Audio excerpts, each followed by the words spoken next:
Përshëndetje, shikues të nderuar, jeni me edicionin kulturor të magazinës Art Kultur në RTK.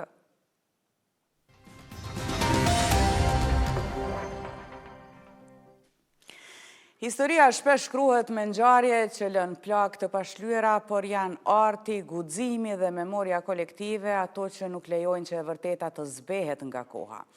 Mbrëmjen e 13 gushtit, platoja para shkollës së bujqësisë në Feriza ju shndërrua në një hapësirë kujtese dhe reflektimi për një nga tragjedit më të rënda të popullit tonë, masakrën e Tivarit. Përmes një rrëfimi të ndjeshëm që ndërthur filmin, dokumentar, elementet e dramatizuara dhe artin muzikor, regjisori, autori dhe artisti i njohur Mentor Haziri solli para publikut premierën e veprës Masakra e Tivarit. Sot në studio kemi pikrisht autorin e këtij projekti për të folur për sfidat e rikthimit në jetë të kësaj historie, porositë e fuqishme që përcjell ky film dokumentar dhe emocionet e një udhëtimi artistik që prek shpirtin. Mentor, mirë se na erdhe në studio. Mirë gjej, faleminderit. Mentor, çfarë është Masakra e Tivarit për ty sot? Masakra e Tivarit është një plojë kogja e madhe e historisë moderne shqiptare, sepse mendoj që lufta e dytë botërore nuk është një periudhë shumë e gjatë e kaluar e historisë tonë të bojshme shqiptare, antike. Kështu që për mua ka qenë një ngjarje me cilën jam rrit, për shkak se unë gjyshin time kom pas pjesë të kësaj tragjedie, masakrës së Tivarit, por për fat ka shpëtuar bashkë me 3 vëllezërit e tij. Edhe unë jam rrit me historitë e tij që më ka treguar kur kam qenë si fëmijë, po që nuk ka guxuar gjithmonë pak ka fol për ata dhe ka mbyll këtë temë. Domethënë thjesht shumicën e detajeve dhe informacioneve i kam marrë prej nanës tem, prej dajve të mi, për shkak se ai nuk ka fol, për shkak se s'kan guxuar atkon vitet 80-ta, 90-ta, e 70-ta tutje, për shkak se regjimi asaj kohe ka qenë një prej shkaktarëve të kryesorë, regjimi titist, do të them, edhe s'kan guxuar me fol se kush ka fol është vrarë. Po. Dhe si erdhi deri kjo ideja për të përshkruar këtë plagë kaq të rëndë, themi, përmes artit pamor? Unë mendoj që çdo artist kudo që të është, mendoj që do të më pas një kauzë të vetën, sidomos na që kemi pak emër në skenën shqiptare, mendoj që do ta shfrytëzojmë pak këtë emrin tonë që të kontribuojmë në kauzat ndryshme çfarë kjo është, sidomos që shumë e ndihshme masakra e Tivarit. Unë mendoj që kam menduar që si artist pse jo mos me kontribuo në një ngjarje të tillë me pjesën time të kontributit të artit pamor edhe atij muzikor. Mund të them që besoj që kam arrit ato që kam dashur, edhe shpresoj që së shpejti edhe kur të lancohet në YouTube ka me pas edhe impaktin e vet. Pasi që një lajmërim që kam bërë në Facebook që do të bëhet filmi, i kam rrit dikon afër 500.000 klikime, e ka 700 komente, që kanë shkruar për këtë botës njerëz që ja kam pas babën, ja kam pas babgjyshin. Domethënë është një temë çaq e ndihshme që çaq pak është fol për të, saqë është edhemshme si ngjarje që është fol kaq pak. Pse zgjodhet këtë format drama dokumentar? Arti është një shprehje filozofi gjerman që thotë që arti lindi në pallatet mbretërore. Domethënë është një biznes, një sport i cili kushton shumë shtrejt. Kam zgjedhur drama dokumentari me qëllimin më kanë inspiruar shumë dokumentar që kam pa në National Geographic edhe në BBC, ku ta shëtu që një film dokumentar bëhet me një zhvillim ngjarjeje me aktorë të ndryshëm. Do flet një historian dhe në sfond dhe pas narracionit të historianit ndodh një ngjarje, domethënë me aktor. E kjo më ka intrigu kogja edhe e kem bë formatin e njëjtë të një filmi dokumentar. Domethënë flasin dy historian, siç është historiani profesori Jusuf Buxhovi edhe Haxhi Ademi, kurse në anën tjetër luhet ngjarja prej aktorëve të ndryshëm, përfshi edhe Adelina Ismailin që na ka nderuar edhe që e falenderoj shumë se ka bërë një punë të jashtëzakonshme. Po. Trego, kishte skena të vështira për të xhiruar? Po, absolutisht, për shkak se unë kam dashur me hy kogja në detaje, sepse njerëzit folin për nuk e dinë se çka ka ndodhur. Vetëm tek ura e Tamarës, kur janë marrë në Prizren afër 30.000 prej tyre, Të ura të marës në Shqipëri kanë mendu që kanë pështu, dhe më thonë se dollëm në Shqipëri edhe shpëtum, kër e kanë pasë që ka është ndodhë, në fakt ka qenë marveshje mes Enver Hoxhës edhe Titës që edhe aty të vritën nga partizanët shqiptarë. Edhe vetëm të ura të marës janë vërat 870 e dishka njerëz të Kosovës në Shqipëri. Tjertë jenë vërat tani në Tivar edhe në Srem. Në Srem 900 prej tyre janë vërat në dhomë me gaz, kurse në Tivar të monopoli dohanit janë vërat afër 2000 më shumë. Kështu që këtë ngjarjes, në mos ekzekutimin e tyre brenda monopolit të dohanit e kam realizu në një skenë, në një magazin që kemi xhiruar, po, ka qenë kaq emocionale edhe kam dashur me paraqit të gjithë ato se çka ka ndodhur përmes syrit të kamerës. Kështu që po, ka qenë kaq emocionale gjë. Sa ishte i gjatë ai procesi i hulumtimit të arkivave apo e sjelljes fotografive themi autentike përpara se të nisin kamerat? Është e çuditshme se janë dikon vetëm një 5 fotografi autentike të Tivarit, të njerëzve duke ecë rrugës, janë vetëm 5. Po për fat të mirë, me inteligjencë artificiale kemi mri me i gjeneruar disa të njëjta. Do më thonë, në bazë të atyre fotove origjinale që kemi pas, kemi gjeneruar disa të tjera për me plotësu dokumentarin, filmin dokumentar. Edhe besoj që ja kena arrit qëllimin për të mirë, për shkak se kanë dalë shumë autentike. Do të me hap arkivat e Jugosllavisë në këtë rast, po ata nuk i hapin, për shkak se është përgjegjësi kaq e madhe. Me dhon përgjegjësi ata një përgjegjësi morale spaku.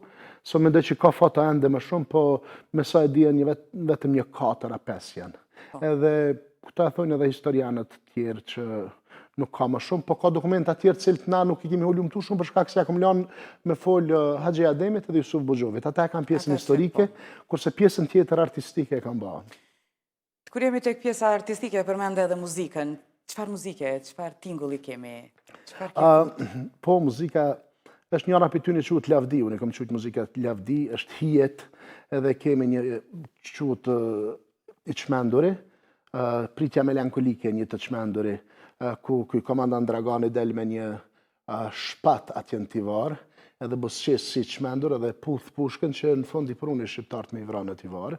Edhe atë është një, edhe teksti i asaj është unë qesh me ty zemra ime, çmendem ngadalë, është teksti që e kam bërë asaj, edhe këndon Sharon Gainer është soprano, ka kënu si soprano se është këngëtare pop, edhe është një vepër kogja e stilit barok, që është shkru e komponu, unë e kom bërë muzikën, normal me aranjman të Dave McCune dhe me orkestrem që është bërë në Irland. Pjesa tjetër, kër i marrin i qojnë të rinë shqiptar në përmale, është pjesë që i përcjell Tupanin në vazhdimisht. Tupani, se ata i marrin në një darsëm, edhe i qojnë për Tivar.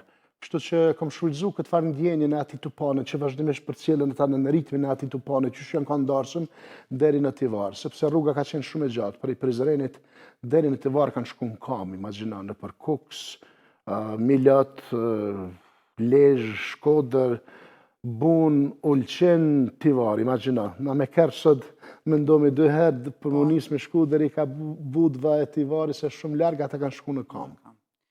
Tërgo se e priti publikun, Ferizaj, këtë vepër, sidomos të themi Breziri?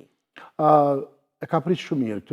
Kjo është edhe qëllimi realisht i dokumentarit, sensibilizimi të rinjve dhe gjithë atyre që kanë dëgju, për nuk e dinë se çka ka ndodhur në Tivar. E kanë pritë shumë mirë, shumica kanë qajtë aty, sepse është kogja emocional, është ngjarja që unë edhe vete kom përjetu se çka ndodhi kur postova në Facebook që do e bëj një film dokumentar, pati shumë impact. Edhe më ftua në simpoziumin e parë që u majtë për masakrën e Tivarit në Tivar. Edhe unë isha i ftuar atje, aty kënë shumë profesora, kënë ambasadori Ariana Zherka, patë të parlamentit të Malit të Zi. Kur hyra aty më pretën me një aplauz, u qudita, e pre aty kemi shku tani te monopoli dohanit e vendi ku i kanë vra. Unë kam gjiru edhe aty është pjesa e fundit e narracionit tim. Përfundimtar është me përshtypjet e mia që kam qenë atje. Kështu që unë kesh edhe e pash atë vend aty i cili është një vend kogja që kërkon drejtësi, edhe mendoj që edhe shteti malazez në këtë rast duhet të bëjë më shumë, edhe t'i hap arkivat edhe ata, në mënyrë që një herë për gjithmonë të lirohen edhe ata prej kësaj ngjarje, sepse e dim që aty ka pas gisht Partitë Komuniste, serbo-malazezët kanë qenë bashkë aty që i kanë vra, bile njëri nga të mbjetuarit thot që në momentin që kemi hyrë në monopol dohanit, të gjithë filluan të shtenin, përfshi edhe infermierët që kanë qenë aty, kanë qenë të armatosur, e kanë nisë më na gjujt me i vra. Po flasim për një 1000 diçka vetë që janë vra mrena një sulmi aty, tani aty kanë vazhdu vrasit vazhdimisht. Ka pas tani, kur i kanë marrë, kanë hypë me një ani, ani e ka qenë për 30 vetë, ta i kanë hypë 100, edhe gjithë kënë fundos, se shqiptarët e zi në atë kohë s'kanë ditë me notu, se s'kemi pas detna, vetëm lumenjë, edhe shumit që janë fundos, edhe plisat kanë notu për mbi ujë në detin e Tivarit. Dhe gjitha të trupa pritet janë atje, po mendoj mbetje, të themi. Është... Varezat? Ata du t'i din, ata mendoj që i din se ku janë ato vareza. Bile njëri aty kur kem në Tivar, po më thëtë, tha këtë intersection këtu, tha këtë rrethin, thash po. Tha këtu tha flitet që është një varez masive e trupave të masakrës së Tivarit. Tha e kanë marru, tha si rreth, tha po ka ndodhur qatë shumë aksidente, tha se që e kanë largu prap. Më ka qenë një farloj vendi që shpirtrat aty se kanë lanë më zhvillu një rreth apo një trafik i automjetëve duke kërku drejtësi. Kështu që mendoj që gjithë ka në për Tivar ka vareza masive dhe mendoj që shteti do të bëjë më shumë atje në mënyrë që të zbulohen ata, se të gjithë që kanë vdek atje janë pavarë. Më nuk e di kërkush nuk janë këty kur. Shumica edhe i kanë gjunë deti, i kanë hangër peshkaqen ata vëllëve, se flitet atë që plisat kanë met në për deti. Tani pjesa tjetër është që shumica që janë këthy, tani janë nalë, ka një muj, ka 2 muj në për familjet shqiptare, për shamë në kraj, apo në për fshatrat ndryshëm, edhe kanë meti, kanë shef ata, deri sa është qëtësu pak stata në njërë që ata me uvesh si kur qytetarë të thjeshtë edhe me hec në Shkodër edhe me rënu për me të regu, si që ka thonë edhe atë zeflumi. Jemi gati se në fund të intervistës, do të shkoj, do të rrugtoj në për festivale ky projekt? Jo, nuk besoj që kam e dërgu në për festivale, për shkak se qëllimi ka qenë që me i sensibilizu masën për këtë ngjarje. Dhe më thonë, nuk është një film dokumentari cili konkuron filmat artistik në për festivale, qëllimisht nuk është bërë ashtu, është bërë për të tregu një ngjarje historike për atë që ka ndodhur dhe që është bërë shumë pak. Po, me siguri që edhe diaspora duhet tjetë pjesë, edhe pse ka pas mundësi se kanë qenë edhe java e tyre, ka qenë po, ka pas të diasporës shumë, sidomos edhe në komentet në Facebook që i kam marrën kur bëra lajmërimin për këtë projekt, të gjithë prej diasporës më kanë shkru. Më kanë shkru dhe prapë që të bëhet premiera. Besoj që ndoshta në Gjermani dhe në Zvicër do ta bëjmë edhe një premierë në mënyrë që të vinë ta shohin, para se që ta lansojmë në YouTube. Për fund shkurtimisht, pas këtij kapitullit të rënd, themi emocional, se me siguri ke pa lot, ke pa gjithçka në publik. Çfarë sfide e re të pret në horizont? Miru jam të përgatit albumin të muzikorit, cili besoj që do dalë pas këtij projekti. Do të mora atu pak nërë ky projekt dhe besoj që ka vjeshta ta kemi albumin për cilin kom punu kogja që një vjet e gjys, edhe quhet 4 mure, edhe është një album i cili ngërthen veti kogja një punë, melodi cilat janë punu ndër vite, këngë cilat e rikthejnë mentorin e këtyne hershit. Aty në këngëve që i kemi ndëgju. Po, në pop dhe në rock, për shkak se është një zhanër cilin e dojmë krejt edhe nuk vdes kur, edhe është një zhanër cili quhet përjetësi. Mentor, faleminderit shumë për kohën që ndave. Ne të presim edhe me projektet e radhës, me siguri që do të kemi mundësi ndonjë prej këngëve kur bëhet me videoklip ta lëshojmë këto disa sekuenca, do të na lejohet, sepse tani e di që gjithçka shkon përmes pagesave, diçka. Veç po ndryshojnë edhe këto gjëra.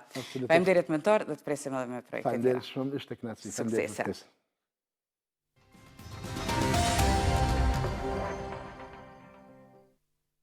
Filmi Shame and Money i regjisorit Visar Morina është shfaqur për herë të parë në rajon në kuadër të festivalit të filmit në Sarajev. Premiera u mbajt në Teatrin Kombëtar të Sarajevës, ndërsa filmi është pjesë e programit garues. Filmi artistik duke u bërë pjesë e garës në një prej festivaleve më të rëndësishme të filmit në rajon. Në casting kryesor të filmit janë Alban Ukaj, Astrid Kabashi, Flona Kodheli, Kumrie Hoxha dhe Fiona Glavica. Pjesëmarrjen e filmit në festival e ka bërë të ditur Qendra Kinematografike e Kosovës përmes një publikimi në rrjetet sociale.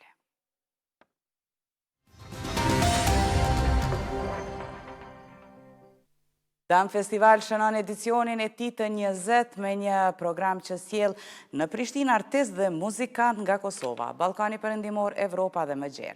Sipas njoftimit, festivali hapet më 21 gusht në orën 8:30, apo 20:30 në sheshin Adem Jashari në Prishtinë, me koncertin e Western Balkans Youth Orchestra në drejtimin e dirigentit Desart Sulejmani. Koncerti është pjesë e turneut Be Impressed, i organizuar nga Western Balkan Youth Orchestra, e cila bashkon muzikantë të rinj të talentuar nga Ballkani Perëndimor, Evropa dhe më gjerë përmes trajnimit të avancuar muzikor, bashkëpunimit të ndërkombëtar dhe shkëmbimit kulturor.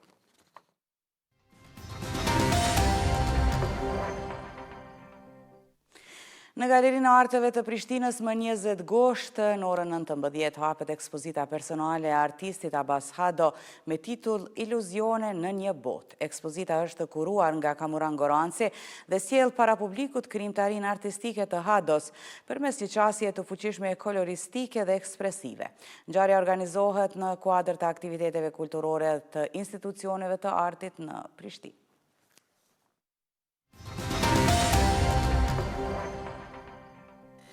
Kori Siparantum ka udhëtuar drejt Kuala Lumpurit të Malajzis, ku do të përfaqësoj Kosovën në MCE International Core Festival 2026, një prej ngjarjeve të rëndësishme të skenës korale ndërkombëtare. Sipas njoftimit, festivali pritet të mbledhë mbi 200 kore nga vende të ndryshme të botës, duke krijuar një hapësirë të rëndësishme për shkëmbim kulturor dhe artistik përmes muzikës. Në këtë skenë ndërkombëtare, Kori Siparantum do të prezantojë muzikën, identitetin dhe kulturën e Kosovës, duke vazhduar rrugtimin e tij në aktivitetet prestigjioze të artit koral. Në drejtimin e dirigentit Memlik Elmendi, Kori do të garojë në 2 kategori, B4 Vocal Ensemble dhe A5 Mixed Core, ku do të përballet me ansamble korale nga vende të ndryshme të botës dhe përveç garës, Kori Siparantum do të jetë pjesë e koncertit ndërkombëtar Songs Around the World Echoes of Light.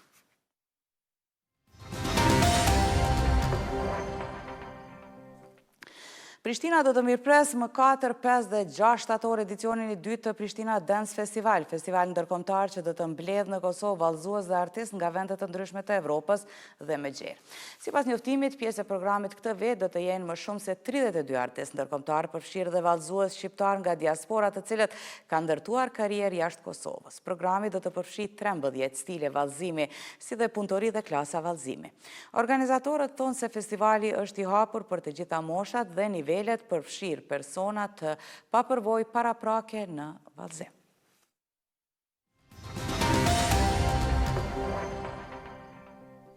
Gërmimi arkeologjik studimor në Parkun Arkeologjik të Apollonisë po sjell në dritë të dhëna të reja mbi një prej monumenteve publike më të rëndësishme të qytetit antik. Ministri i Turizmit, Kulturës dhe Sportit në Shqipëri, Blendi Gonxha, ka bërë të ditur përmes një postimi në Facebook se kërkimet po zhvillohen në kuadër të misionit shqiptaro-francez, duke kontribuar në një njohje më të thelluar të historisë dhe zhvillimit urban të Apollonisë. Sipas Gonxhës, çdo shtresë e zbuluar përbën një dëshmi të rëndësishme për historinë, zhvillimin urban dhe jetën publike të qytetit antik. Ai shtoi se përmes kërkimit shkencor dhe dokumentimit arkeologjik po rivlerësohen organizimi urbanistik dhe funksioni i monumenteve publike, duke ofruar një këndvështrim më të plotë mbi zhvillimin e Apollonisë dhe rolin e saj në botën antike. Gonxha theksoi rëndësinë e vijimit të kërkimeve arkeologjike për pasurimin e njohurive mbi trashëgimin kulturore dhe historike të vendit. Dhe kështu, të nderuar shikues, ne këtu po e përfundojmë magazinën Art Kultur. Ne ju falenderojmë që na ndoqët dhe mirupafshim sërish nesër.